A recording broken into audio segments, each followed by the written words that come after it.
right? What is the worst thing to encounter way up on the side of a mountain? Oh no. What? T-Rex. But wait, it's so much worse. Oh no. Why? Because it doesn't even care about the cold. It doesn't? No, dude, it's a dinosaur. Oh no. So now what happens? What do you think happens? The T-Rex eats you right there.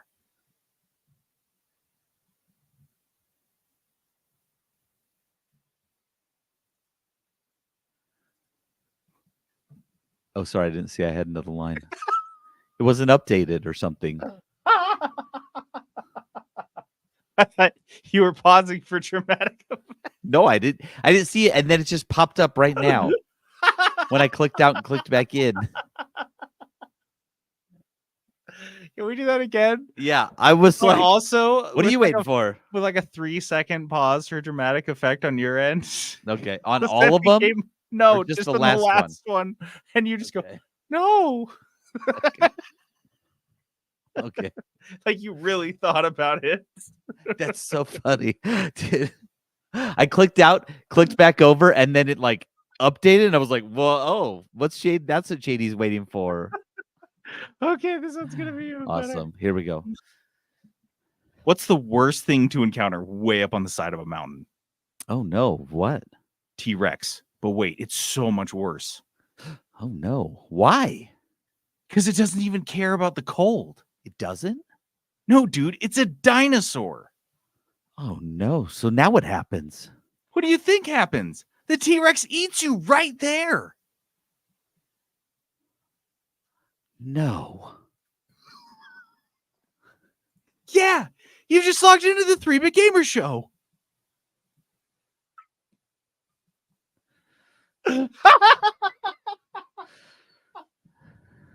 It turned out so funny. Welcome to the 3-Bit Gamer Show. I'm JD. This is Peterson. And run. There's a T-Rex right Guys, there. on the mountain. We have no evidence that T-Rexes weren't super comfortable in snowy climates. Can you think of anything scarier? Snowy T-Rex. I don't know. No. Like we think like they have like moose have like extra long legs to run through the snow. T-Rex didn't need any of that shit. It was already by default tall enough that snow at any height was not an issue for it. That's scary. Yeah, I mean, you always picture them like, yeah, they're running through like maybe jungle. a forest jungle. You even seen them in movies going through like lava areas. Mm-hmm. Nope, never snow. Snow. So if I was gonna go somewhere safe, I'd go to the snow, and then like all of a sudden it pops out and it's like surprise, snow dinosaur. but You're like, I didn't expect you up here. I thought I was safe. Well, now where do I go? The water. Mm-mm.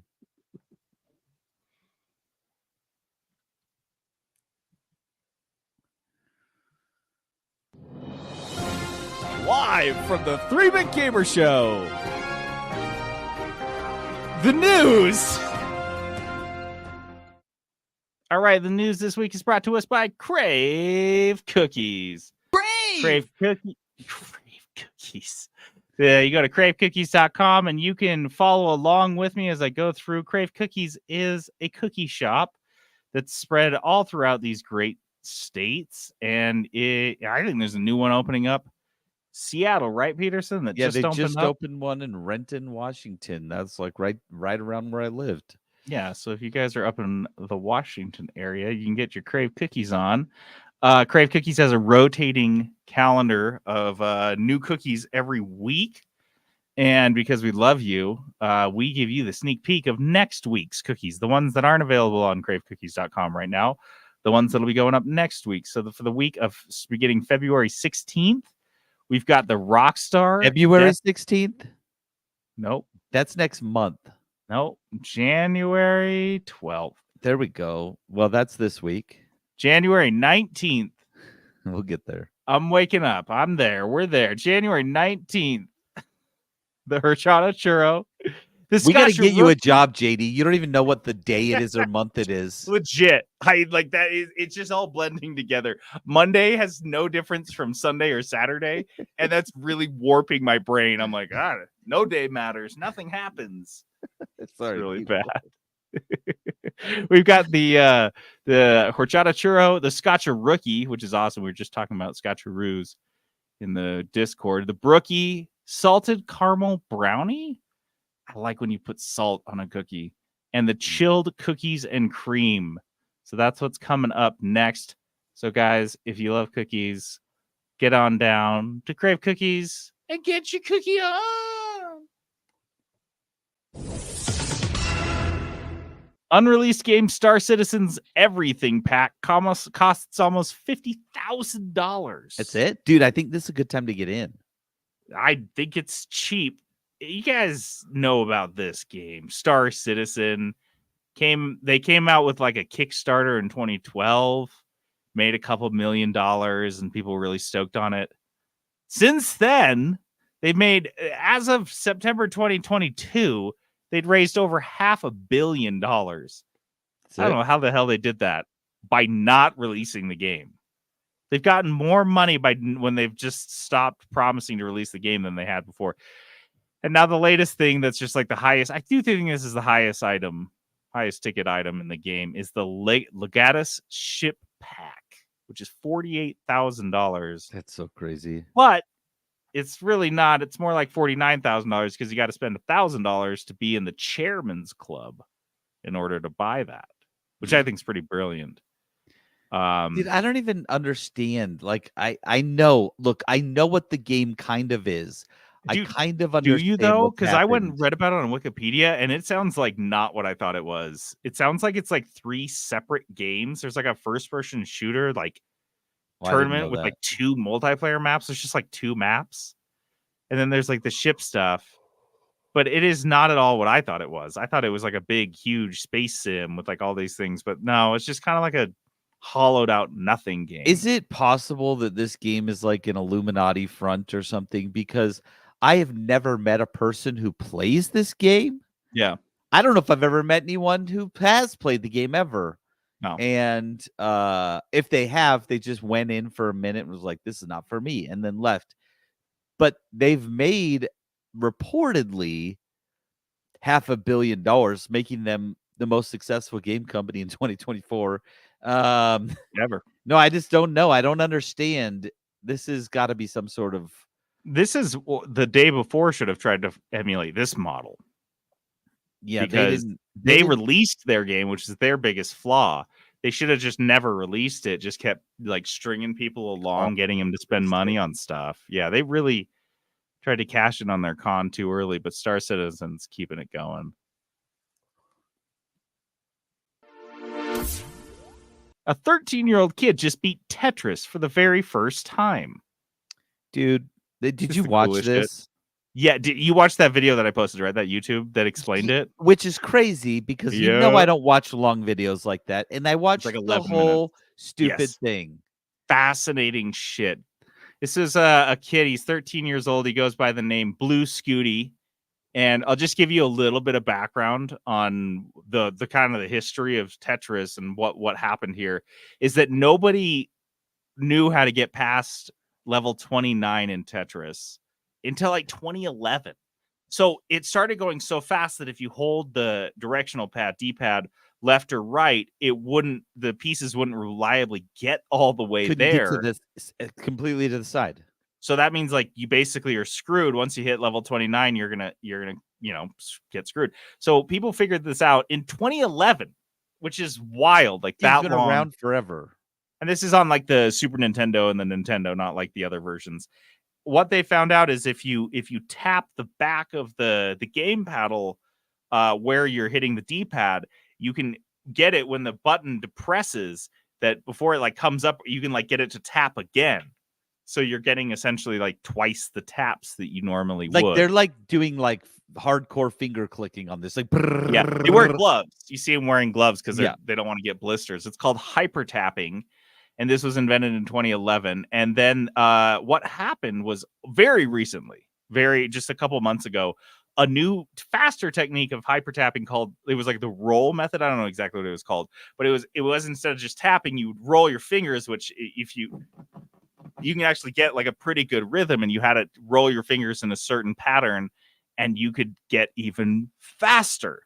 And so what happened is they went from being like, after they invented hyper tapping. They got to level 31, 32, 35. And then they invent this roll method, and they're pushing up to like 60, 70, 80, just like that. Super, super fast. And one, they were pushing into the hundreds. And what happens is the game actually, and at this point, they're like, can we get to the kill screen? Which, if you guys are familiar with old arcade games, you probably, the most famous one, I think, is Pac-Man, because it's not like impossible to get there. Is you just keep beating Pac-Man levels until the game breaks, because there's no more, like, they didn't account for it in the code. Yeah, the code didn't go that far. Yeah. And so that's what happens in Tetris, is basically like, how can we get to the kill screen where the code, how many levels do we have to get through before the game won't be able to like produce another level? And what one of the cool little things that happened in the middle of this is there were 2 levels where the game couldn't figure out, like, the code broke in terms of just the color of the pieces. The color palette goes just black, essentially. So all the pieces are like black on black, or like very, very dark gray on black, because of like just how the code ran out toward the end there. So you have to get to both of those like black levels. And then this 13-year-old kid pops out of nowhere on the scene and starts pushing, gets all the way to level 157. So if you guys remember like how hard Tetris used to get after you got like toward the end of it, Dude, I don't know how good about like level 4. Yeah. The idea of, oh, and I really buried the lead here, is that the highest speed is level 29. Well, it stays on that speed the whole time. So now you are playing at the absolute optimum speed, highest speed of Tetris, using a specialty method, and you're still going through 157 levels of Tetris. It's so cool, dude. You got to watch the video. But yeah, he plays it and then there's like, you see the whole thing, like there's this whole algorithm to like, okay, you can, that's the first point when you can beat the game. But if you meet X and X criteria, you can get past that.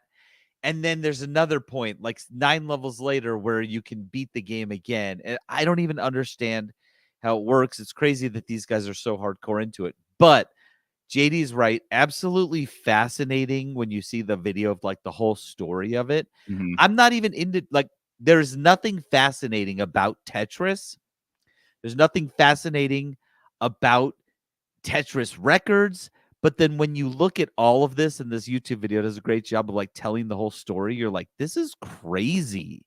We posted this in our Discord. If you need the video, feel free to just ping us on Discord and we'll drop it again. But yeah, it's really interesting. And I mean, I'd love that it's just developing now, like live. We get to watch this. So many of these, if you look at speedrunning things and a lot of old games from SNES is, Snorrel just said on our chat that someone's already beaten Blue Scooty's record, which doesn't surprise me at all. Nope. But a lot of these things have been figured out, or were figured out in like the early 2010s, or they're not, like, especially a game as old as Tetris on the SNES. The idea, or the NES, the idea that people just are figuring out new methods, and we get to watch that play out. It's just so cool. You know what? Also, you know what I thought was super cool when I watched the video? This is dumb, but I like got a tiny bit choked up when he beat the record, starts freaking out. But like, there were other major Tetris competitors, streaming it, and their watchers were like, their viewers were like, hey, you got to go watch Blue Scooty. So they stop, go watch Scooty beat the record, and they were cheering. Like, they weren't like, no, he beat me to it. They were like, for me, freaking out, like, this is crazy. Like, he did it, right? And so it was awesome. I mean, the whole thing was like a feel-good story. Kids, 13? Super cool. So well done. Yeah, very cool. Oh, great. Here's some more fucking layoffs. It's constant at this point. I hate it. It's the worst constant thing ever. We're going to go through these really quick. 3D Realms and Slipgate Ironworks. That's a mouthful. Half of their staff was cut. Just get them out of here. 80%. Bossa Studios laid off a third of its staff, which was 20 people. So the last 40 people are like now doing the work of 60. Twitch. This is a big one. Twitch cut 500 employees, which represents 35% of their staff. Ooh, that's a lot. 35% is big. Discord is laying off 170 people, which represents 17% of their staff, which that's fun. You get to be part of the layoff where you're at a clean 1,000. And then that was easy for percentage points. You just like cut it right there. Yeah, but now the rest of them are going to be a little harder from a math standpoint. And this last one is huge. Unity, our favorite Blursty front runners. Unity is laying off 25% of its workforce, which is 1,800 jobs. That is a lot. I didn't realize Unity was that big. Unity's like pushing 8,000 employees. I had no idea. I can't, dude. John Riccitiello, what a fuck face. This is all on him. It really is. Unity had a golden goose, and this guy just like cut its head off and just shoved his hand up its ass, and he's sitting there like, "Where the fuck are the eggs? What the?" And they're like, "Okay, well you're fired," but it doesn't matter because the farmers are done. They've got a dead, eviscerated goose, and that's it. And they're just cut. Dude, they were 88,000. That 8,000 after a year of layoffs. They said that's a company reset. That's what they called this last one. You have a company reset. This is like the third company reset. How many times are you going to reset the company? Dude, just hit that power off, power. It's like the IT method. Did you plug it in, turn it off, turn it back on? That's what they're doing. They're like, is this going to help if we just like do another reset? I think. Try it again. I don't know. Let's do. I think most get better. Let's do another one. Do it one more time. I think one of these was before Christmas. I think most of these after were this year. So that'll be tacked on to 2024's count. I was unaware of this though. I mean, let's do a total count of 2023 was over 10,000. I got an estimate of 10,500 in 2023. And I didn't realize this. 2022, 8,500 jobs. I'm sure we reported on a fair number of those, but I didn't realize that 2022 was just about as big as last year. Just a little more like understated for layoffs. And now we're kicking off. CEOs are out there being like, you know what, guys, we did pretty good in 2022. We can do better. 20%. I can get a 20%. That's the best I can offer. But they kicked off 2024 pretty strong here. They keep going. There's not going to be anyone left to lay off. I mean, that's the goal. We're making AI games, JD. That's the goal. That's the dream. You like, honestly, you just made a bunch of CEOs rock hard when you said that. I don't want anybody to lay off. Oh man, it'd be so awesome. Can we get AIs to do CEO's job? Seems like they're better, like soulless robots. Honestly, I've seen instances where there's no leader, like companies leaderless for a little while, and nothing changes. Like, yeah, there's an episode of The Office just like that. Yeah. China tries to fire their way out of trouble after their drastic policy change led to an $80 billion loss. Reported on this earlier that China, just right before Christmas, great timing, rolls out all these new regulations and policies in terms of the gaming industry that limit how much individual players can spend on games. And they're so broad and open to interpretation, which for laws in China, I imagine as a company, you want to just assume the worst. You want to just account for like, oh, well, they're going to interpret this poorly against my company, or what happens if they do. And so everyone got really freaked out, understandably. And there was a $80 billion rout, especially with NetEase and Tencent, two of the biggest tech companies in China that are making games. So what does China do? Because they spent all last year, if you remember, trying to convince their own companies that they were laying off. They're like, whoa, we're releasing a bunch more games. They just did that a couple months ago. Back, you know what? We made a mistake. You guys will be fine. Yeah. And they're like, all these games that we were holding back approvals on, go for it. Yeah, you're free to release your game. So this gentleman, who we've never mentioned before, but his name, I went back on all these old articles. His name is on every article. This is the voice, the mouthpiece of these gaming regulations over the last couple of years. Feng Shixing lost his job as the head of the publishing unit at China's publicity department. So I really think he was just a mouthpiece. All the pictures of him are pretty funny. He looks pretty smug guy. He's like, I got a really plush job.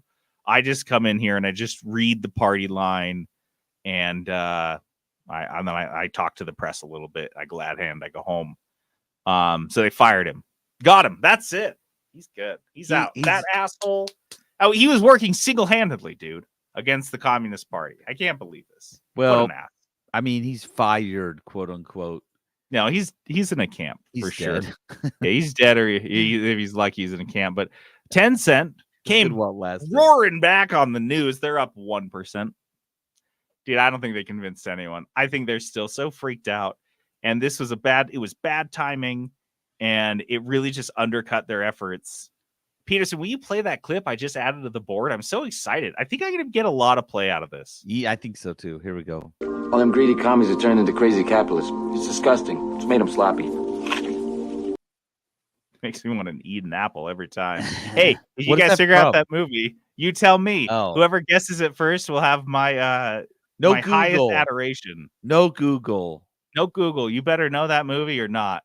Start watching movies. Start watching movies. Let's see if I know JD. This is a movie from like late 90s, early 2000s.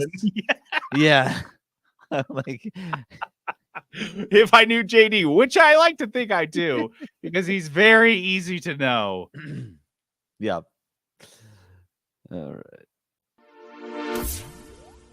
Twitch has developed yet another playground for child sex predators. Like, there's one thing they do well, and this is it. It's pretty good at this.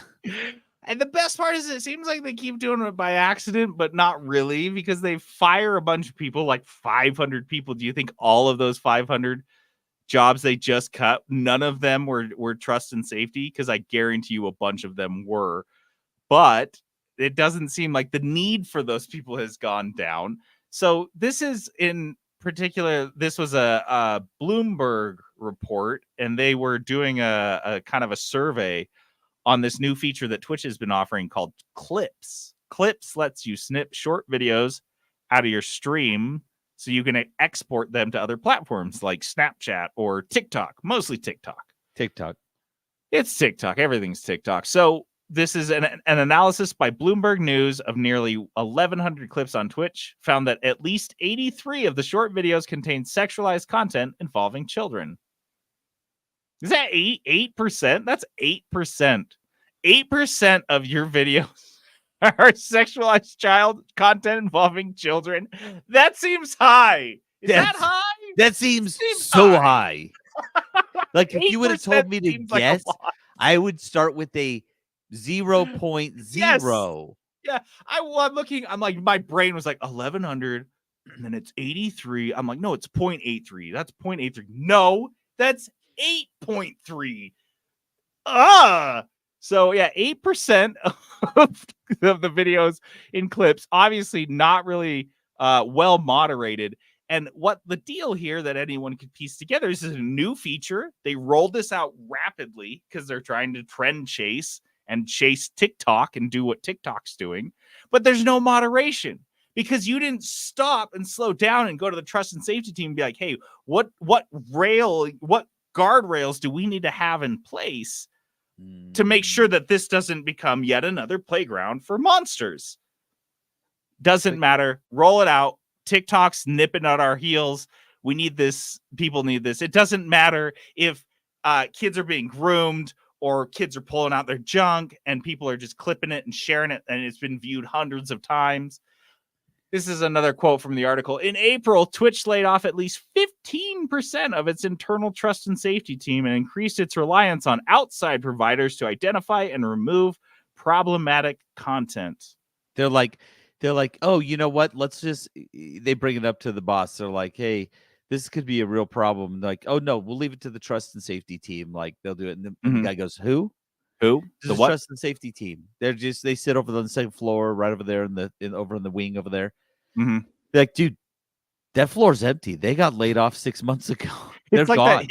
that Hitler reacts video that people used to remix all the time on YouTube. Yeah. When they come to tell Hitler that he's like, oh no, that Legion will come in and save us, and they're like, no, they're all gone. and he just freaks out and asks everyone to leave. Yeah, dude. The trust and safety team, you lay those guys off. He's like, I need everyone that is C-suite and below to leave this room. And he's like, no. Or he goes, okay, new idea. We're going to put together a trust and safety team from our existing staff members. Everyone is now trust and safety. Enjoy the nightmares. Off the side, you do this. This is a side desk job. You do this. This is extra work, but you're not. Yeah, just a little moderation. So if your kids are using clips, there's an 8% chance they're getting groomed. There, that's it. I don't know how to fucking put it. Feels good. Feels good. Feels good. Game Shark. Yes, that Game Shark leaked the launch date of the next Nintendo console, but then used the JK, just guessing excuse. Like, oh, my friend had my phone.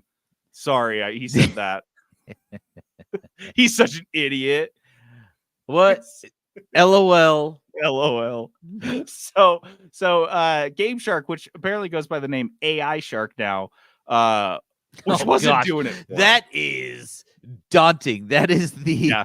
They go from games to AI. AI. Yeah, I That's don't like that. Are they like predicting the future? What is happening? Well, here's the thing is that they've announced they're reviving the Game Shark brand release because they probably had that realization that we've diluted our own brand name that we built for decades, No, especially wrong. JD, the AI has already taken over, and they're like, dude, we don't want to We show didn't our do this. hand. We don't want to show our hand. Let's go back to games to fool these idiot humans that we're not. AI's not running it now. We wanted to call the company Game Shark, but the AI is running the company now. They chose it. They do whatever they want. So they're like, hey, we're reviving the Game Shark brand name. We're coming back. It's going to be awesome. It's going to coincide with the Nintendo Switch 2, which is coming out in Q4 of 2024. Everyone's like, wait, what? They're like And they're like, Googling. What is that? We know that? September 2024. They were like, and then the best part is that Jason Schreier, our favorite friend, reaches out to them, to AI Shark, and they go, oh, we were just guessing. We were just guessing. That's what they said. We're just guessing. Just like a uneducated guess. Honestly, I don't even know why we did that. And some like account rep or whoever the account executive at Nintendo is like getting all these emails about his Game Shark account. And he's like, I don't know. The emails they sent seemed like really well written and not written by a robot at all. I thought we could trust him. Oh my god. Game Shark, dude. Game Shark fucking slipped this out Right away. They're not even technically Game Shark yet. They're trying to roll that out with the new Nintendo in September. Meta? Dude, was this like meta PR where they're like, dude, we're going to get more press than if we just say, hey, we're Game Shark again. And no one even knew that we weren't Game Shark. They're like, no, we got to make a big fucking splash. So Let's spoil the release date of the new Nintendo console. You guys, this is genius. They ask their AI overlords, like, how can we get the most press? And they're like, oh, just release it. Say you're just accidentally leak the Nintendo Switch 2 release date. And like, we don't know that. How are we going to get that? And like, don't worry, we can ask. We can ask the other AI. We've got this. Their AI, which was apparently designed with the primary directive, all PR is good PR. And that's just how the PR AI works. It's like, this is prime directive, make news, make news, make news. They hacked into Nintendo to get the date. No question. It took them half a second. Well, it's AI. Yeah, they just got it right away. This is crazy. So September 2024, get ready to buy your scalped console on eBay.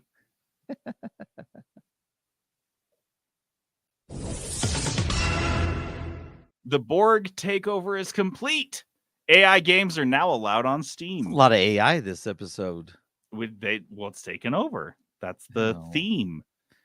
This is a blog post on Valve's like Steam blog. I'll read this quote. Today, after spending the last few months learning more about this space and talking with game developers, we are making changes to how we handle games that use AI technology. This will enable us to release the vast majority of games that use it. So sounds like unlike the Epic Game Store, Steam just put a full break on it. And they're like, until we know what this is, until we can feel like good and confident about it, we're not gonna allow any of these games on our platform. And they talked to a lot of developers. They saw how it was being used, and they laid out guardrails and policies in advance, and so they could have I don't know, they could be more comfortable with people releasing these games. So one of the changes, a couple of things they announced here, there is a content survey that developers fill out when they submit their game. That now has a section where they can confess all of their AI sins, where they can disclose all the AI that they're using in their games. This includes pre-generated and live-generated AI content.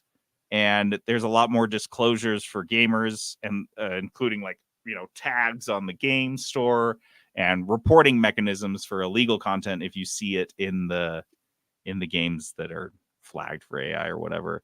Quote, this is my favorite part. You guys are going to love this. The only exception to this will be adult-only sexual content that is created with live-generated AI. That's what I want to play. That's the game right there. We are unable to release that type of content right now. No. That type of content. What you want. That sounds like the worst. Live-generated. That's what I want. Adult-only sexual content. It will be such a disaster. It'll be so pervy too. Yeah. So pervy. It's gonna be like, oh my gosh, a that stream would be of consciousness wet dream. It's just gonna be gross. So funny, and like everything's kind of wrong. Like, none of it's quite right. You're just like just tits everywhere. They're just growing off of everything. And just everything's wet. Everything's wet. Everything's squirting everything everywhere, and you're like, God damn it. AI's like, we don't know. It seems too wet to us. So we're just gonna It's very wet. It always seems like it's slurping. Nothing in AI is wet. So like you guys love it, I guess. I don't know. And so Valve's like, see, we warned you. We said not to do this. We told you it would be wet. Oh my gosh. I can't. I'm stoked. That's the only thing I care about is AI porn games. I can't wait to add AI games to the Dice of Destiny list. We just play the worst, stupidest game. I hope they're wet. There's just fingers everywhere. Just hot dog fingers everywhere. AI wants fingers so bad you can't have them. They're ours. Face is just melting. Riblets.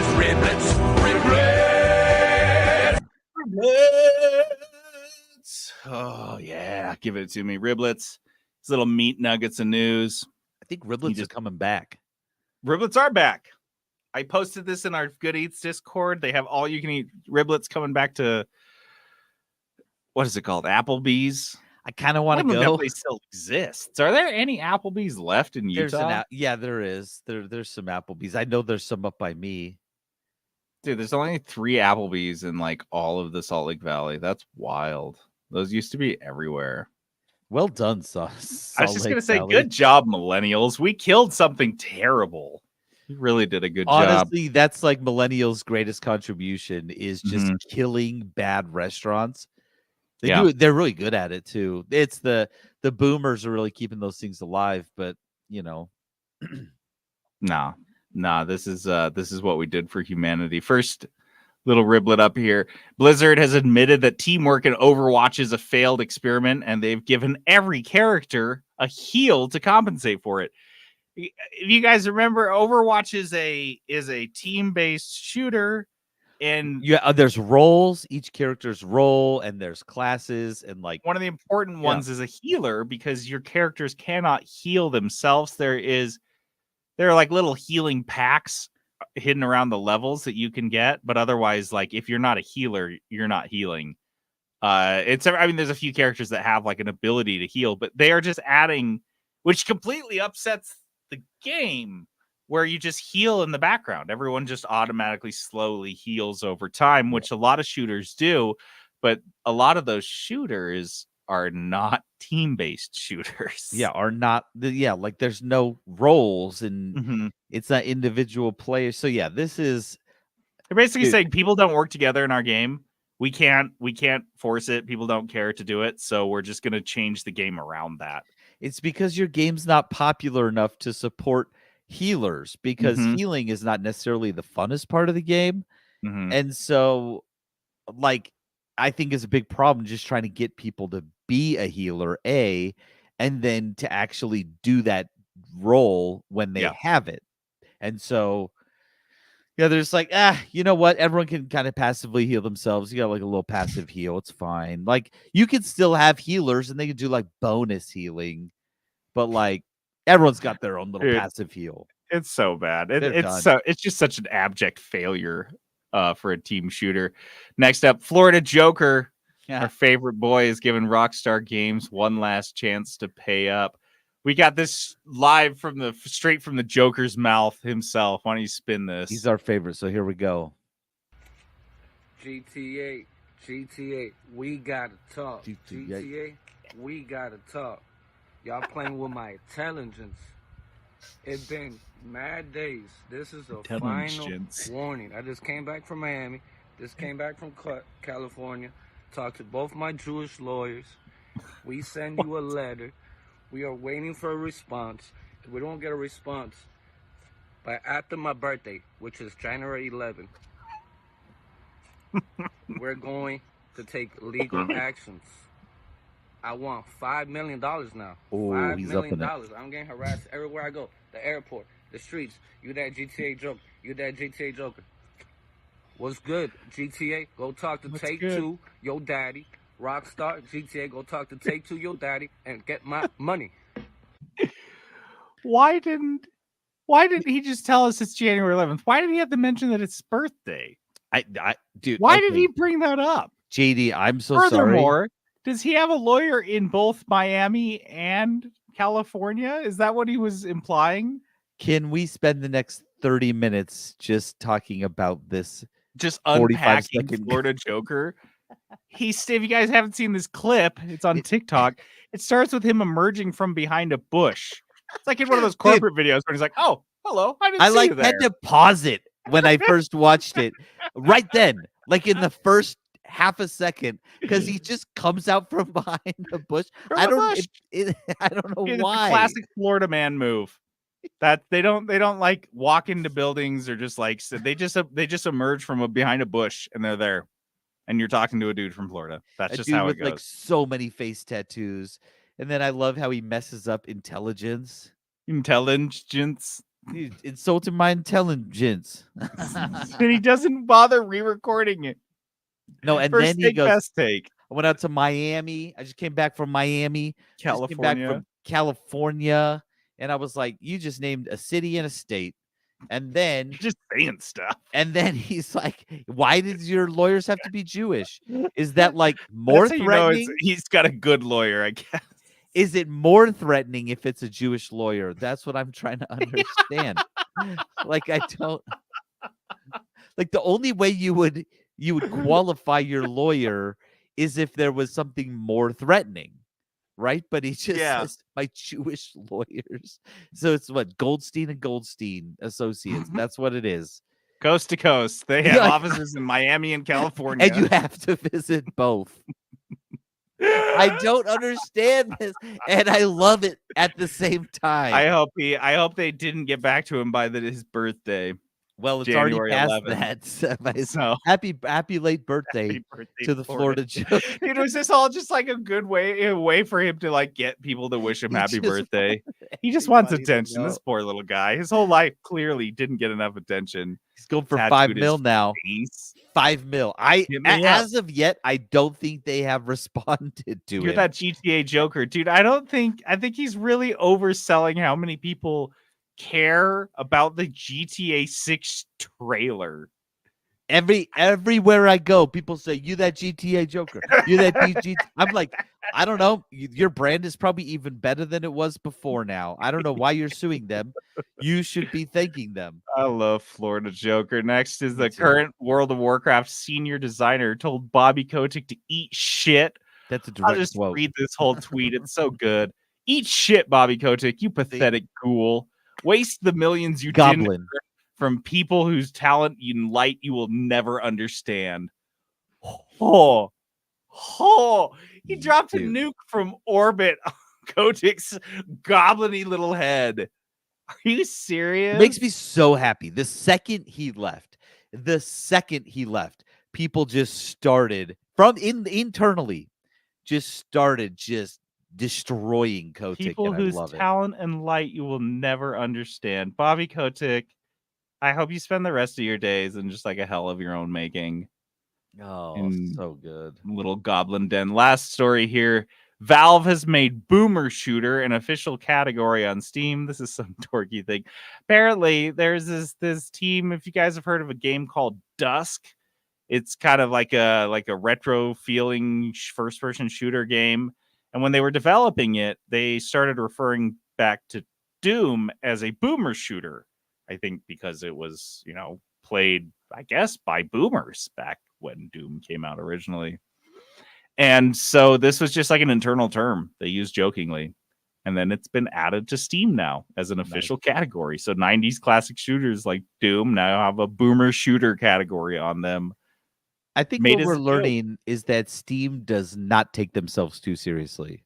We'd like to think, but they're also incredibly professional and serious when it comes to real shit that matters, like allowing AI games on their platform. That's what I'm saying. They're just like, I don't care. What makes me worry about this, dude, is that we have done this a number of times on the podcast, is come out expressing our undying love and appreciation and respect for a gaming company.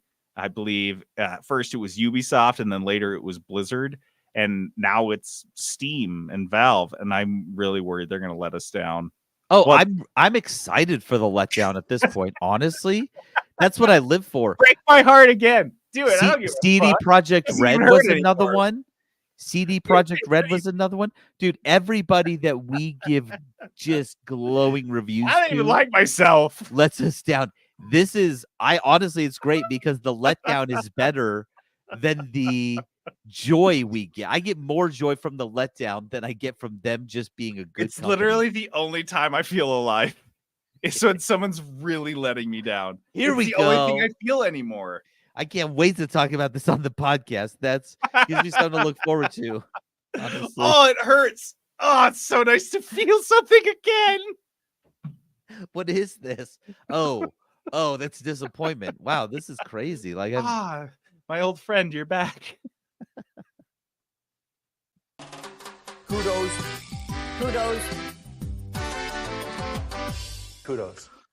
Kudos. Our positivity segment. We like to make things really positive after the negativity that is the news these days. The news isn't always negative, but it almost always is. It's the 2020s. What did you think was going to happen? Every now and then we have like a great news week, but this is most come out feeling fresh. Yeah. Not this week, though. No. Not this week. But we have some kudos, some really nice things. Peterson, you want to go first? Yes. Okay. Mine is old, JD. I have it. This is for a movie. When did this movie come out? It came out in 2004. And this is the second time I've ever seen it. So I'm giving kudos. I just watched it this week. The movie? Not the like movie. I thought you were talking about like you saw the musical movie or whatever. No. JD, the OG Mean Girls from 2004 with Tina Fey and Tim Meadows. Mean Girls. Okay. I have not seen this movie. In fact, it's been so long and I only saw it one time that I didn't remember anything about it. Nothing. I was like, I know I've seen this movie and I couldn't tell you anything about it. I watched it. It holds up. It was hilarious. Thought it was so funny. I love the cast, right? Amy Poehler, Tina Fey, Tim Meadows, and then all the girls. Like everyone's famous in it. And so I was like, dude, this movie is fantastic. I loved it. It was so funny. And I know that is the overall sentiment. Like, people love the movie. They think it's hilarious. Absolute classic. Yeah. But I have not experienced this, and I finally did, and I loved it. It's so good. If you, like me, have not watched Mean Girls because you thought it was some silly like chick flick or something, it's not. It's so funny. I loved it. I seriously, me and my wife and my oldest son, who is 16, Mhm. sat down. He was like, "What are you guys watching?" Oh, Mean Girls, and he knew some clips from it. He's From never TikTok. seen the whole thing. Anyways, he was like in passing. He's passing through the room. Yeah. Ended up just planting himself on the couch and watching the rest of the movie with us. Loved it. We all loved it. So good. I can't give enough kudos, but this gets my kudos this week to a 2004 classic, Mean Girls. I love that. I'm glad you rediscovered that. I think I watched that a lot because that came out when I was in high school. So it was pretty big. I have a kudos for another TV show that I think is on it should be on Netflix now. I watched it on HBO called Tacoma FD, as in fire department. Tacoma FD is a show produced by a part of Broken Lizard, the comedy troupe behind Super Troopers and Beer Fest and Slam and Salmon and a bunch of other things. I love everything these guys have done. I kickstart funded Super Troopers 2 just because I wanted to support them and went to like the premiere of that movie, and it was just so fun. And so I was like, I haven't watched this because I wasn't sure if I would like it, and I was really worried. But I saw there's 4 seasons of it already. I think 3 of them were on HBO, and I started watching it. I started watching like the first like couple minutes of the first episode, and I was like, Jenna, get in here. You got to watch this. It is so good. It's so funny. The premise is that they've got 2. If you guys are familiar with Super Troopers, it's the actor that plays Farva, and then the actor that plays not Rabbit. Who is one of the other guys from Super Troopers. And they are firefighters in Tacoma, Washington. The idea being there's a lot of rain in Tacoma. There's not a lot of fires, and so they just kind of goof around the station. They spend a lot of time goofing around, and the calls they get called out on are pretty goofy as well. And it's just good. I mean, can you think of another fire department like sitcom? I think it's a great setup. Not a sitcom. Yeah. Not that I can think of. It's like, is it like Reno 911? Yeah. It's less farcical because they actually are good firefighters. Okay. So it's like that element of comedy where they're like actually competent, but everything else is like really goofy. Kind of like Brooklyn Nine-Nine. The cops in Brooklyn Nine-Nine are all really, really good cops, but they're goofy idiots. Yep. So it's that level. But if you liked the comedy of Super Troopers, you will like this. It's the exact same. So I was looking it up because you were listing stuff off. I've actually never seen anything that Broken Lizard has done. You haven't seen Super Troopers? Never seen Super Troopers. You should watch Super Troopers without your kids with Kelsey and tell me what you think, because I think you guys would like it a lot. Maybe. It always seemed like that genre of movie that I wasn't into. Same with like Beer Fest. It seems like Beer Fest I wouldn't recommend to everyone. I love Beer Fest. I think it's amazing. I know you do. I know you like that.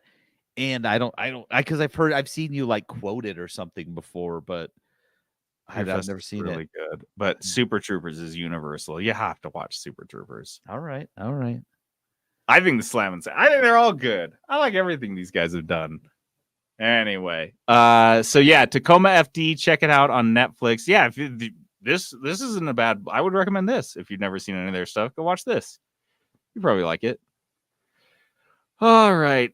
Do we have this goofy song you sang for this? I don't have a goofy song for this. Sad. All right, so we have some predictions for next year, but we did predictions last year. I think we've done predictions for a lot of years, but we've never done a recap before. So I wanted to recap some of the predictions last year that we got right. We did get a couple wrong. Honestly, though, I listened to We're it. not playing those. I listened to it. We didn't do a terrible job, though. The ones we did get wrong, I just want to show you, we're like way out there. were like these were like far out predictions, like CD Projekt Red getting bought. Oh, yeah. The Last of Us TV show. We spent a minute We talking would look about. like geniuses though if Yeah. that had happened. Oh, yeah. Last of Us TV show. I said it's going to start off great, and then some cardinal sin. Yeah. We talked about we made some predictions for E3. We did not predict that E3 was dead completely. Crazy. We should have been on that one. I honestly thought we would say that. Yep. And then we didn't. We So blew it. anyways, the ones we got right. Do you want me to play them? I recorded them. Yeah, I think they're pretty good. Let's play them. Here's the first one. And I cut some of them down so they're pretty short. Yeah. But here we go. Here's my first prediction that I got right. Some of the ones that we weren't super excited for will be flops, like Redfall. I remember seeing that and thinking that game looks really cool, but I think it's going to come out and be a bummer. Dude. Oh, dude. Right on the money. Wow. Wow.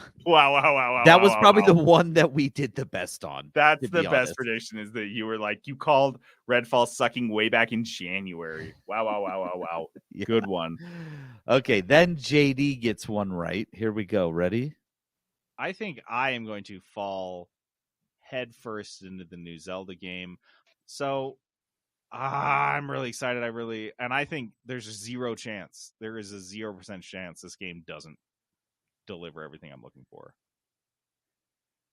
I was wrong on that because it delivered much more than I was looking for. The crazy building and physics shit that I had no idea. Nobody was anticipating that from this game, I knew by the that way. you'd be like flying around. I was like, oh, that's cool. Like I had a vague idea that you'd be like the world was kind of up there, but the underground thing that all of a sudden there's like 3 layers to the world.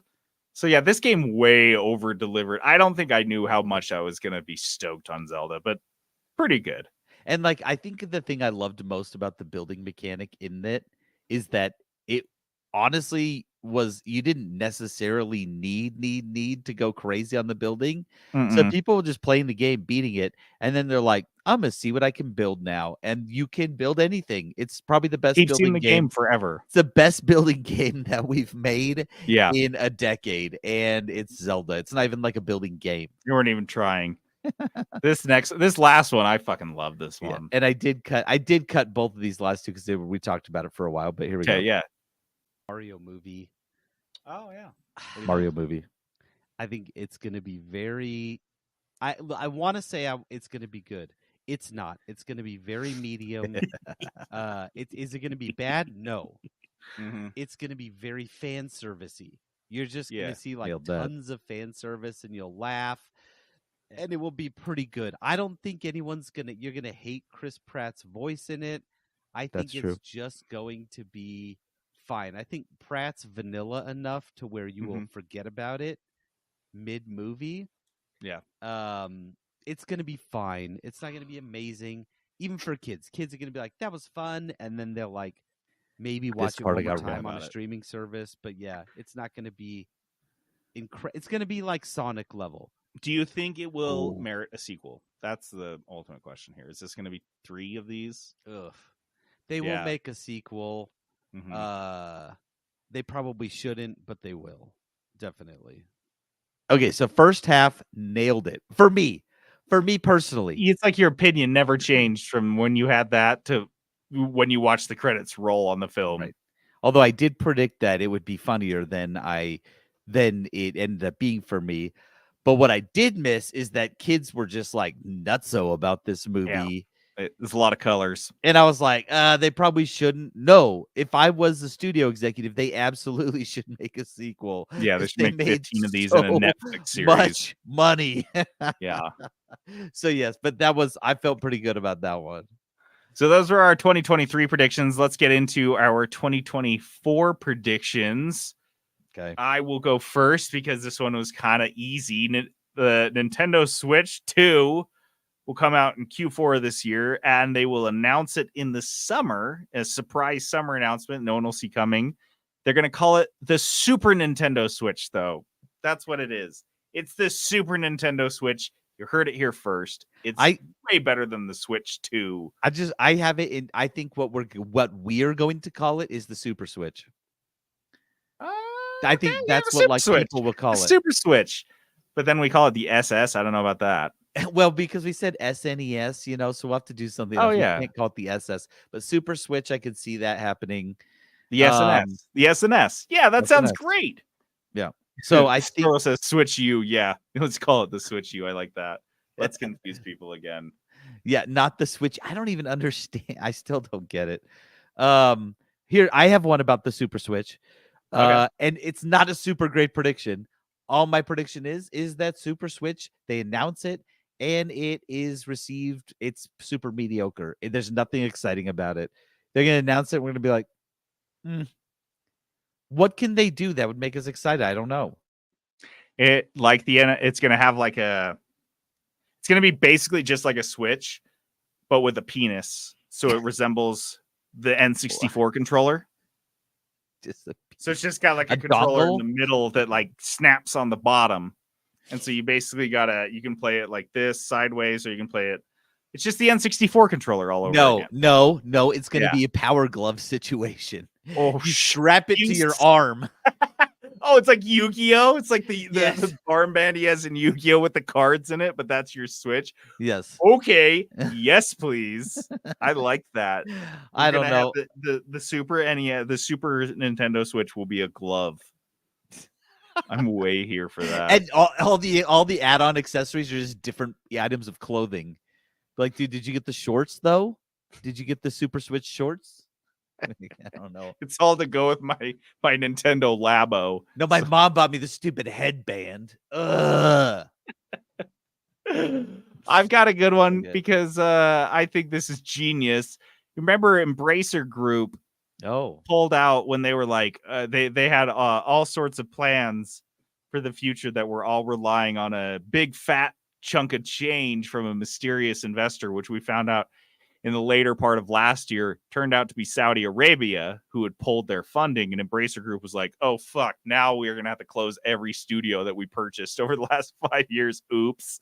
undo everything we've been doing. That's what. And so their stock price has just been plummeting. Their valuation of their company's been diving. And so who's going to swoop in and buy them to save the day? Iran. Saudi Arabia. Saudi Arabia is going to be like, the price is actually right now. The original investment you were looking for, we're going to give you a quarter of that, and we're going to buy you out.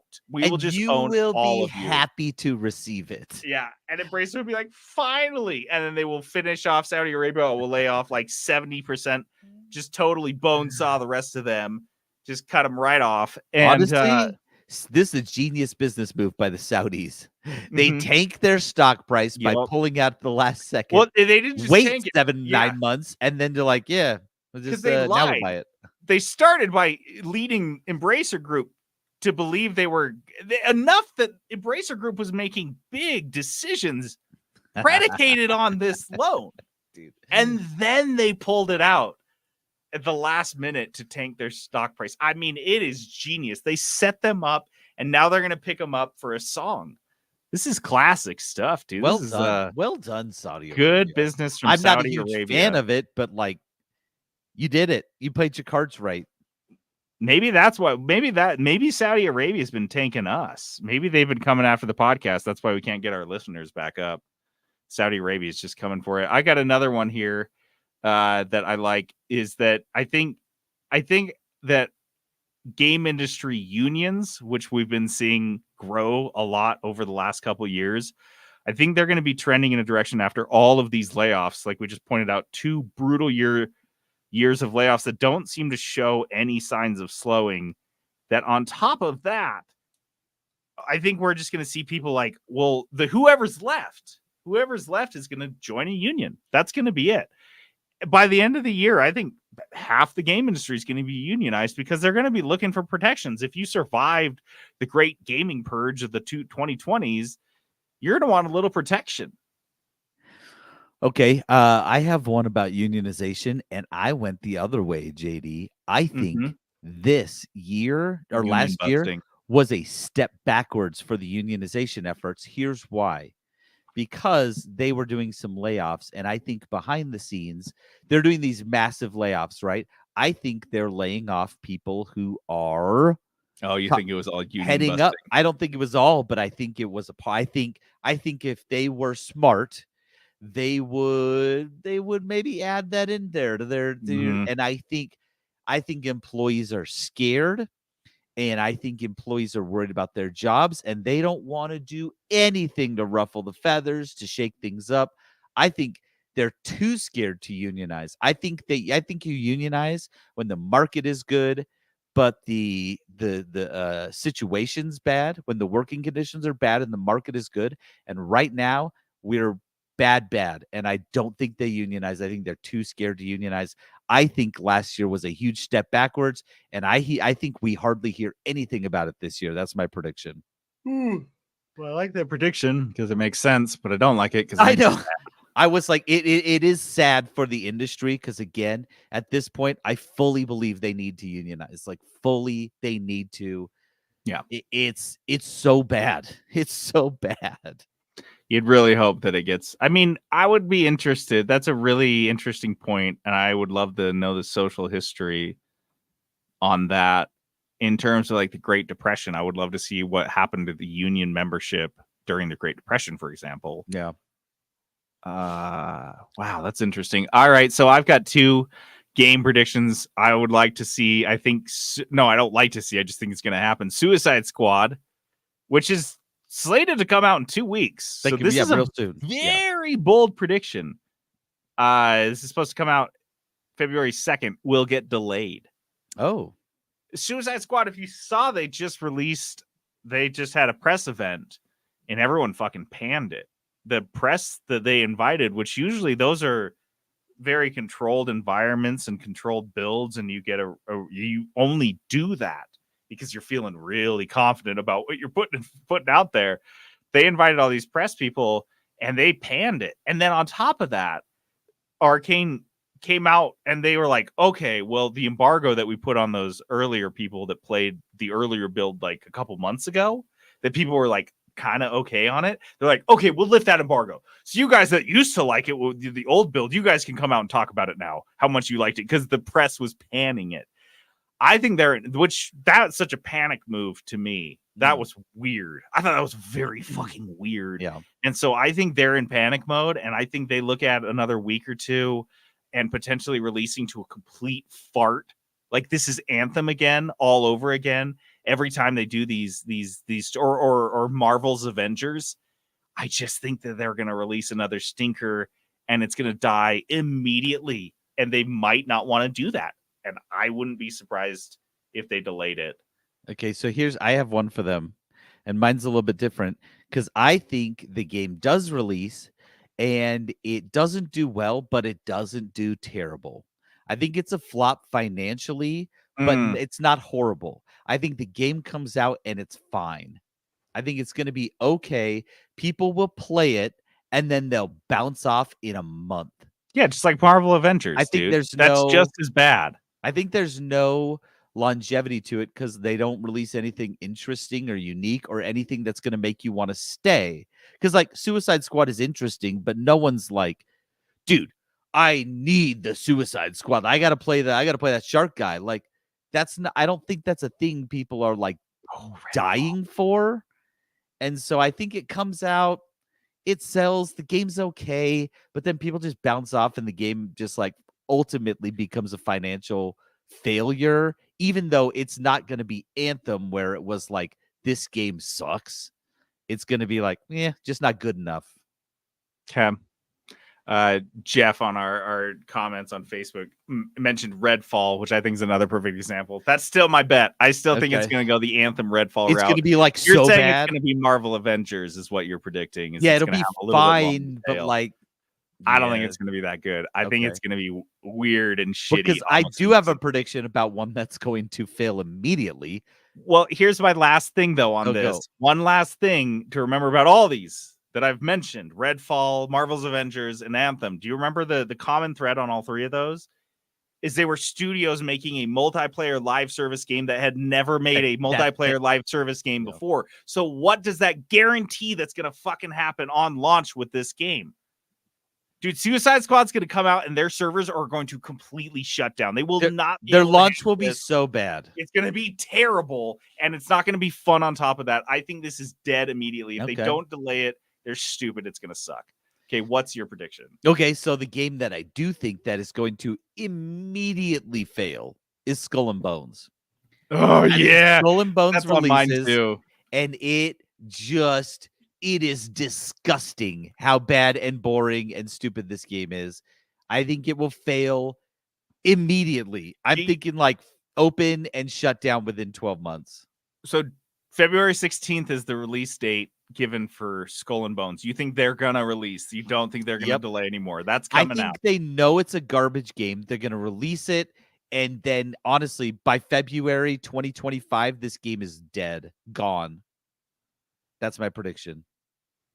February 2025? I thought you were it saying doesn't- February 25th. I No, don't think no, this game's gonna last 10 days, Yeah. let alone a year. No way. This game is going to suck. Well, yeah, people will play it at the beginning because it will be so bad. It'll be streamed as like one of those, look how bad this is. Yeah. And then it's gone. The game Yeah. is gone after that. I We lost nothing because we never had it. want a prediction that I think will go well, that Okay. I can play next year. So I'm gonna say that I think every single video game live adaptation will be a banger this year. Everyone's Ooh. going to be good. Fallout, Sonic 3, I think there's a Knuckles movie coming out potentially, Borderlands. I think all of those are just going to be great and everyone's going to love them. Dude, and I put Fallout specifically. Fallout TV show is going to be incredible, and we are going to gush about it. Yep. It's going to be be great. Yep. I'm going to love it. I have to. And honestly, I'm excited for that. Like, I'm excited to love it. Because a lot of this sounds like super negative and like, but like I really want to love something, and I'm excited to love that one. Mhm. I do have a game though that I think just comes out screaming and does incredibly well. And it's a game that's not on my radar. It actually came across. Planetcrafter. Yeah. Come on. That game's amazing anyway. Man. Helldivers 2 What the was fuck not is on that? my radar. Exactly. Look it up. It honestly looks hilarious.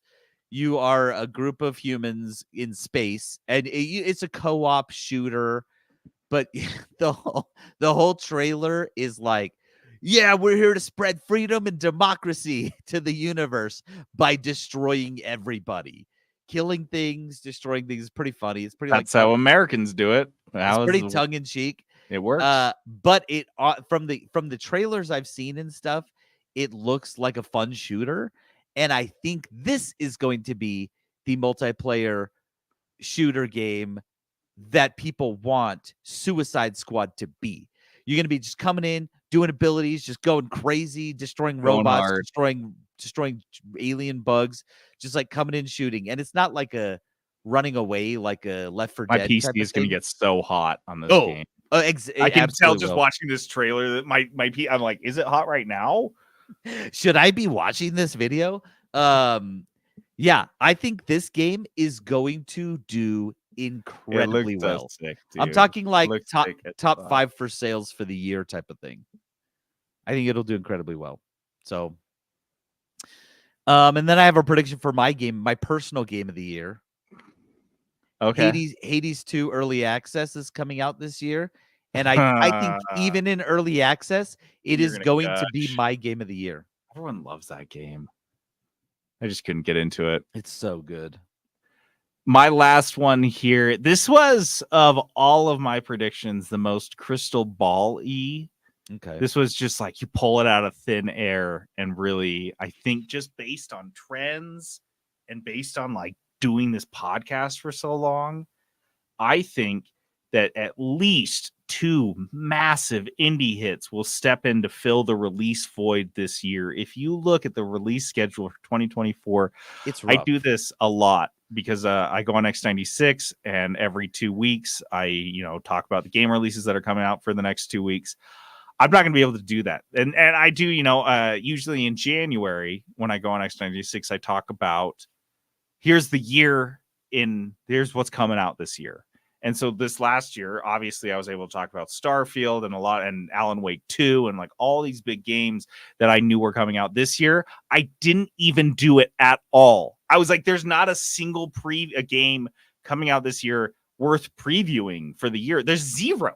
This year is have you seen a year like this before, Peterson, since we started doing this? No, podcast? I went and looked through for these predictions, and I was like, Prince of Persia? Is that Yeah, like the one? side-scrolling Like, I don't- Prince of Persia. That's like the biggest thing we're getting. I don't know. Yeah. So I think I have a similar prediction to you. I think an indie game one of the top sellers this year. So if you look at top sellers, Has to be. Lethal Company. hit Yeah. that this year. I think there's going to be a game in the top sellers that is on nobody's radar. Yep. 'Cause I'm look at, calling like- 2. You got two. So look at like a Final Fantasy VII has like their second part. It's coming out. So there's like some big ones. There's like some big there's a couple. Snorkel just Um, bounced us because Stalker is coming out this year. Stalker 2, Oh, Heart wait, of no, Chernobyl. here's the thing. There are big games coming out this year, but they're not, I don't think, the games that are universally loved or universally looked forward to. Mhm. These are games like Stalker that are like Or big names. people like are Harry into Potter. it. Yeah. People are into it, but like it's not for even 50% of gamers aren't like into this, right? Whereas like Harry Potter, right, everyone's into. And then because there's a couple others like Final Fantasy. Oh, there's a couple what are they called? The super hard ones. Oh, like Elden Ring? Yeah, like Souls-likes? there's a couple Souls-like games coming out that have a lot of potential. There's a Ronin one, there's another fantasy one. I think they have a ton of potential, but again, not for me and not for everybody. So I think we're going to see some stuff like that, but then we're going to see a couple that, like you said, that are on nobody's radar right now, like Yeah. a Lethal Company. And I think we've gotten into a space where those indie games aren't exclusive to PC. Used to be like when Minecraft was originally a huge hit, it was PC only.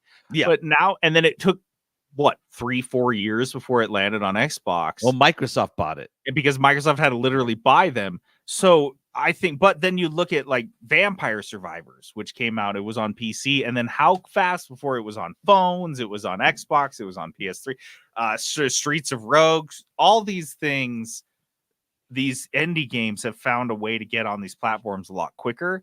And I think if you have a big hit game that's a simple enough to port, it can take off. I think we're going to see a couple like that this year. That'd be You awesome. mentioned, Lethal Company. I keep seeing the sales and the numbers on that are blowing up, and I think Crazy. that's just the beginning, because this year is not going to get much better for like the general masses. So yeah, that's all I got. That's all I got. Okay, Do you have I any gotta more? I'll blow through my next ones.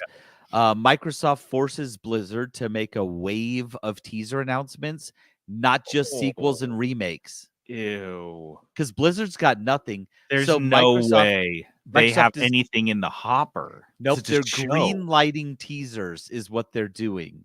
Just and the these are- name of the game, and then like a loose Mhm. concept that they had an AI put together a video for. I think Microsoft forces them to do that.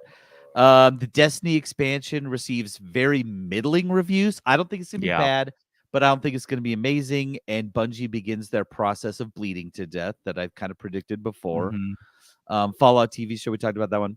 Oh, Halo season 2 is going to be hilariously bad. Like we're expecting bad, and it's going to be bad, so it'll be funny at that point. Mhm. And my last prediction: JD will finally play a sex game.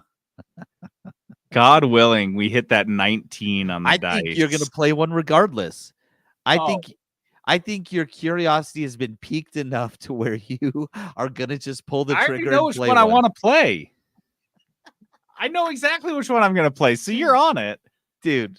That's a good point. Am I going to be able to wait until I roll that dice, or am I just going to say fuck it? I gotta know. I gotta gotta know. What's it like? How wet is it? I need to know. That's a good prediction. Yeah. One way or another, I'm gonna play a sex game. I bet it's you. It's happening. I bet it's you. You're gonna play the sex game. again. Just keep playing them. I'm just like No, you're I'm- gonna play it on your actual Steam. I'm not your playing one burner right Steam now. account.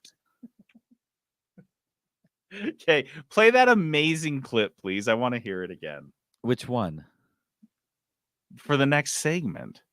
Oh, I don't want to play this. You have to. Okay, here Should've I put it remember on the making board. this too. Okay, here we go.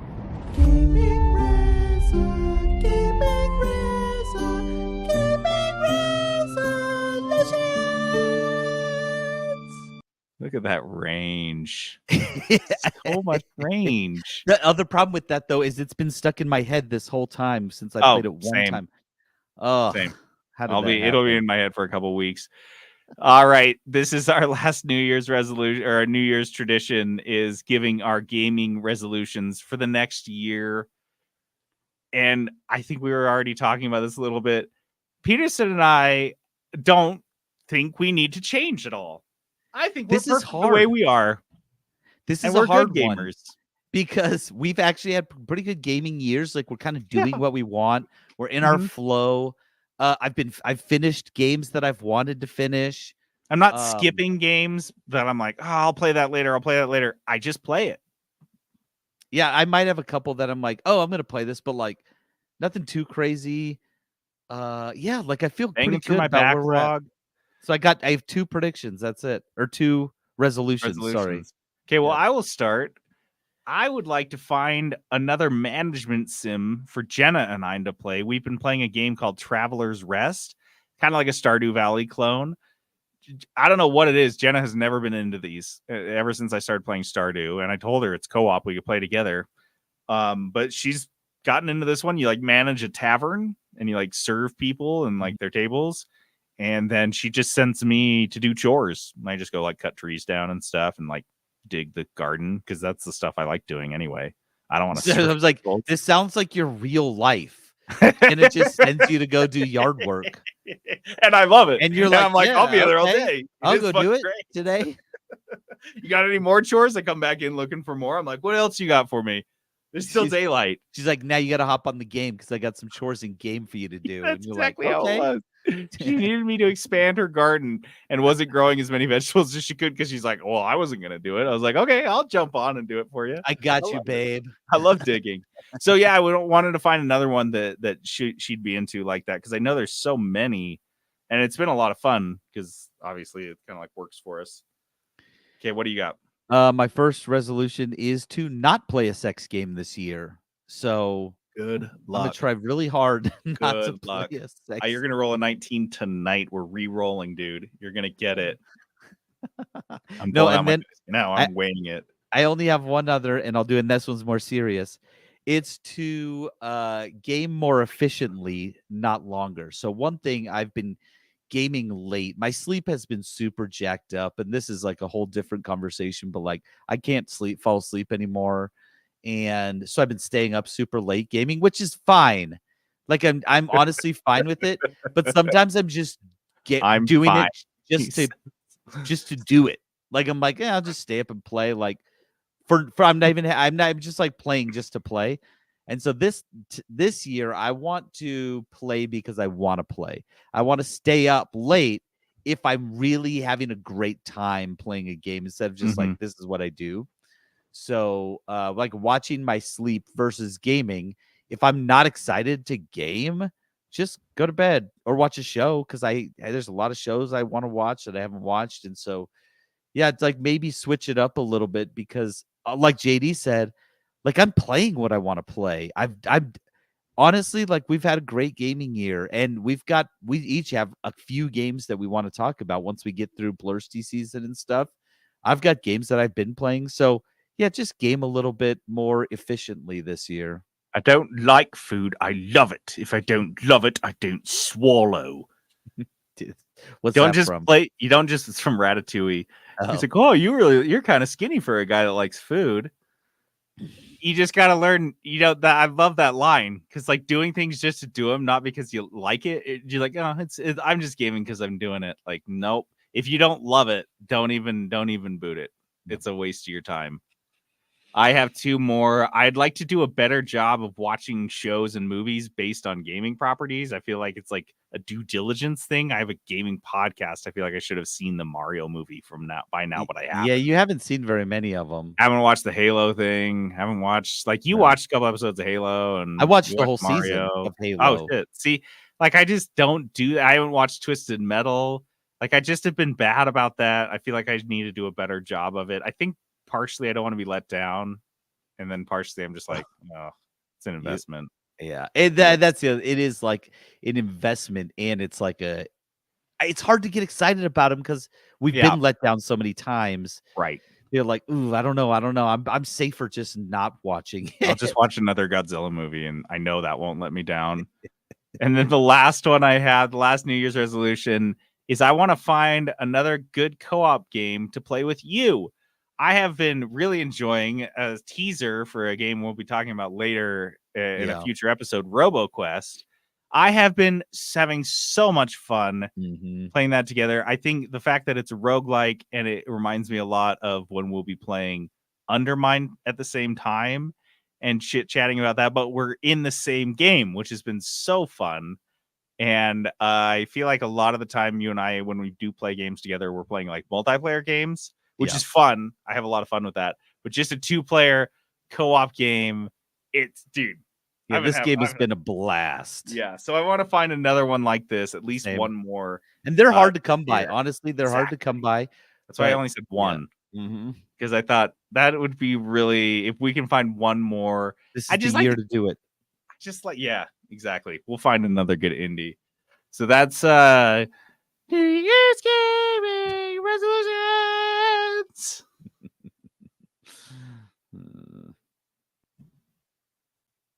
Dice of Destiny. All right, Dice of Destiny is this game we play at the end of every episode. We roll a 6-sided dice to see who will be rolling the Dice of Destiny itself. A 20-sided dice with 20 different game genres assigned to it. Then that person rolls another 6-sided dice to determine the budget they have to spend on their game of choice. They find a game in that budget and that genre, pick it, play it, and review it. And Peterson, a million years ago, rolled 20. Any game. Yeah. Any game in the whole world. And he picked Avatar, Frontiers we were like, of Pandora. We've talked about Avatar.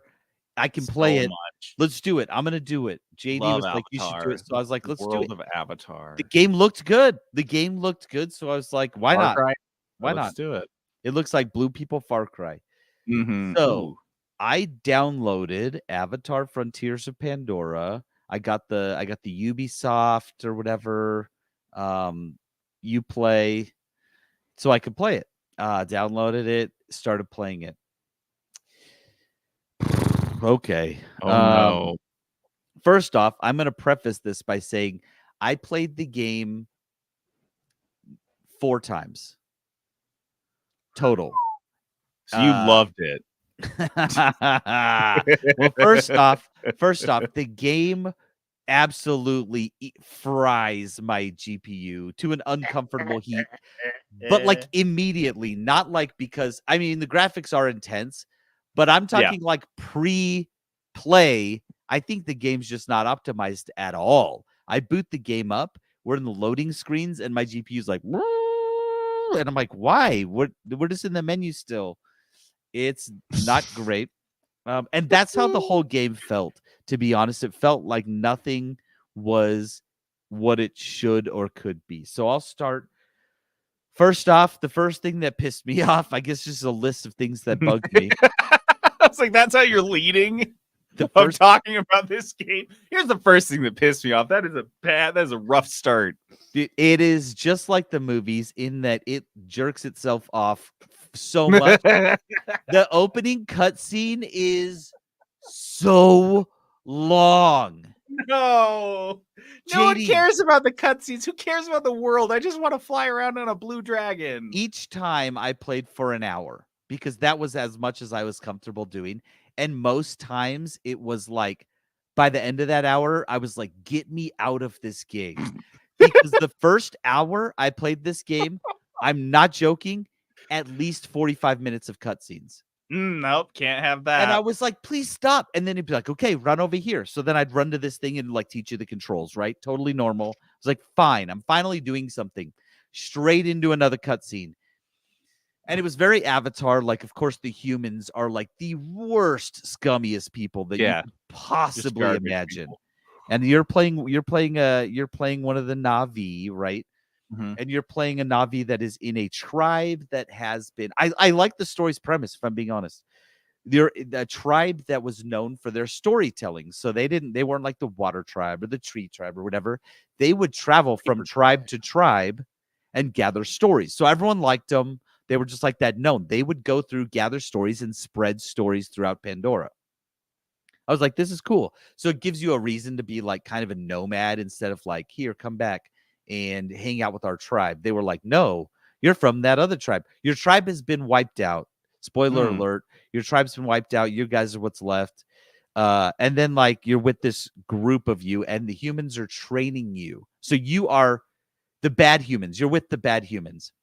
And they're like under the pretense of like, yeah, we're training you to be ambassadors to the Na'vi. And things start to go south, and then they start killing you, and you're like fighting back, and then everything goes south, right? And then you escape, and so then you join the resistance. At this point, it becomes Far Cry Pandora. Okay, so I'm in now. Yeah, same. I was like, okay, Ate my vegetables. Let's play. This is where I want to be. So you get to the base, and you're like, okay, here we go, and like you're meeting everybody. Fine. Like, of course, that was very painful. Everyone you talked to was like a big long sequence of conversations and all this stuff. The characters are kind of annoying. Like you're not super into any of them. And so anyways, finally you get released. They're like, there's an attack. The humans are mining. You got to go get them because if they mine an area, it like kills everything. It just becomes like wasteland. Like, of course, I'm telling you, the humans are the scummiest scum that's ever existed. Yeah, you go through and you fight them and you kill them, and you do feel a little OP in certain regards.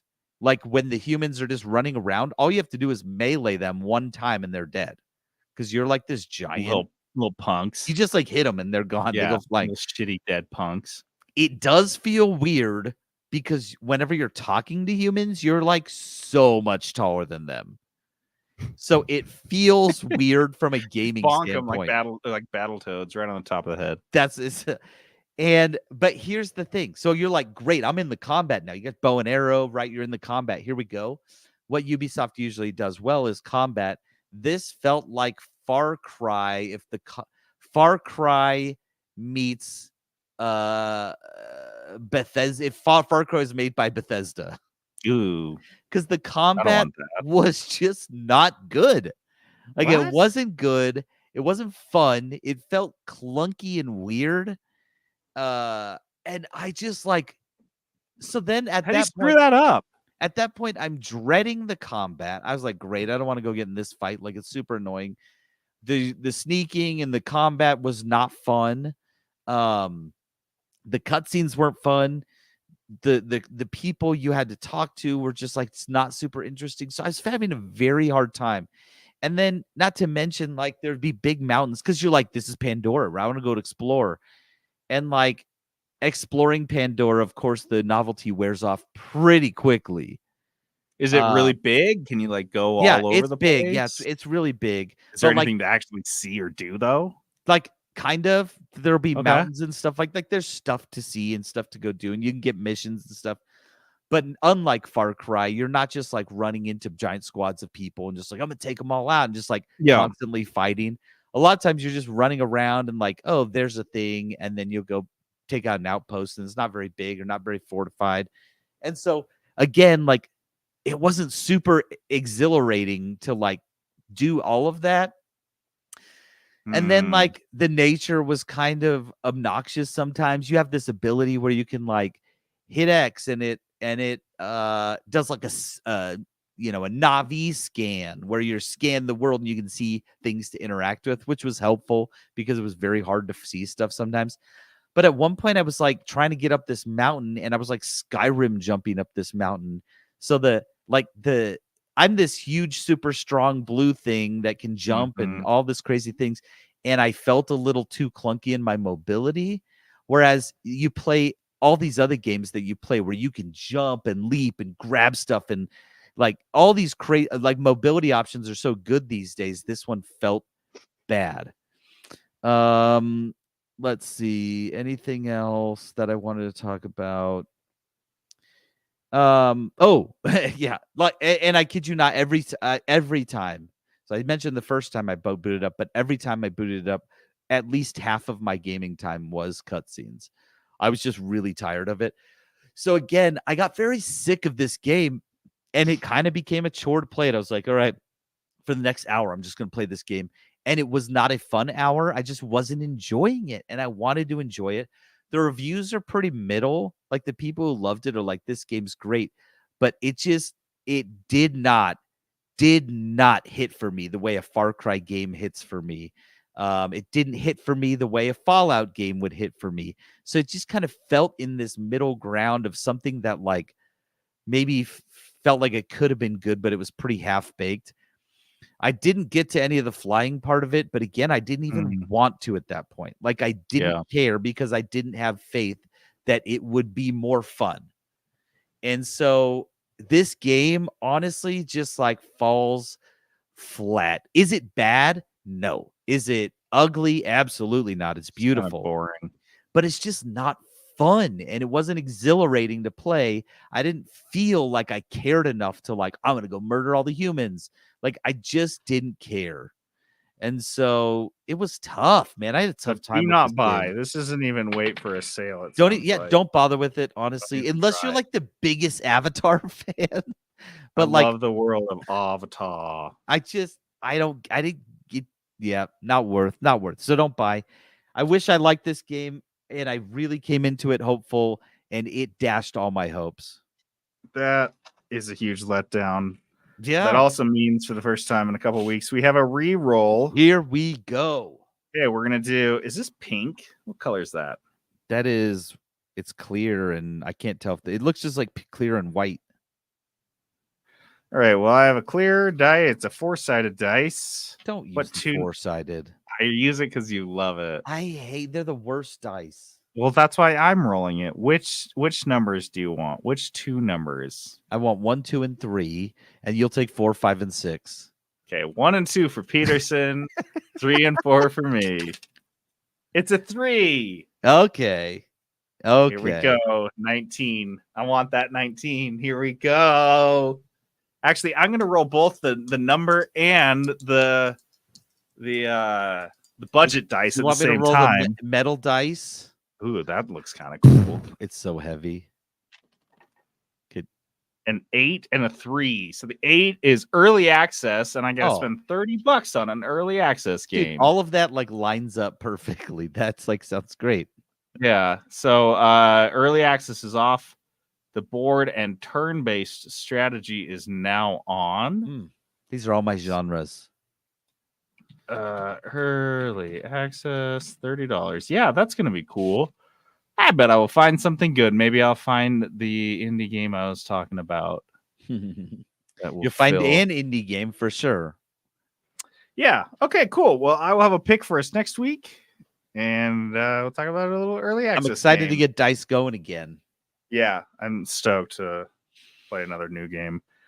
All right. Well, that does it for us this week. And because the podcast was most recently acquired by the Kingdom of Saudi Arabia, we are contractually obligated to play the national anthem of said country at the end of every episode. So, Peterson, why don't you spin that up? I didn't download it yet.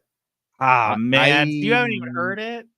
You'll get to hear it in the recorded version. You guys the like edited this version. Part. Well, I just think you'd find it amusing. Like all national anthems, it's way too self-serious and dorky. Oh, I'm sure. All right, I'm JD logging off. Oh, wait, JD, vote. Oh, shit. Go vote for the Blursties. How'd I miss that? I didn't highlight it. Go vote Guys, for the Blursties. If you haven't voted for our Blursty results, we have them all in.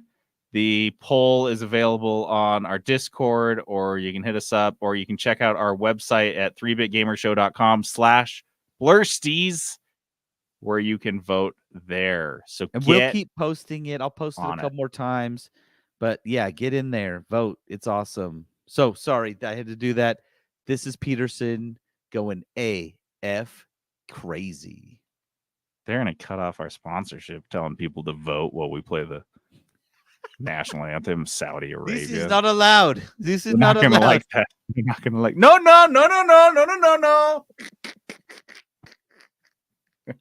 Oh my gosh.